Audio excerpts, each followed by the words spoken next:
এই যে দেখুন বন্ধুরা, বন্ধ এলাকা আছে, এটা বন্ধ এলাকা, এখানে ঢোকা নিষিদ্ধ। এখানে নেট দিয়ে পুরোটাই ঘেরা, যাতে খাড়িতে কেউ যেতে না পারে। মাছ তো হবেই, যেতে কেউ যায় না। একদম দেখতে পারে। এগুলো হচ্ছে নিষিদ্ধ এরিয়া। কতটা ঢুকে গেছে খাড়িটা, বক দেখা যাচ্ছে একটা দূরে।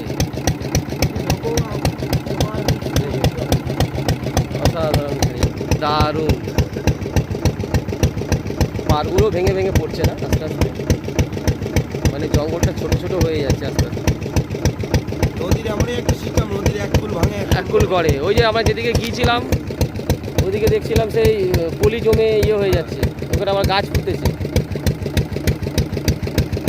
ওয়াও, পুরো নেট দিয়ে ঘেরা, একটু সেফটি করা হয়েছে যাতে ট্যুরিস্ট বা অন্যান্য লোকাল লোকদের কোনো রকম প্রবলেম না হয়।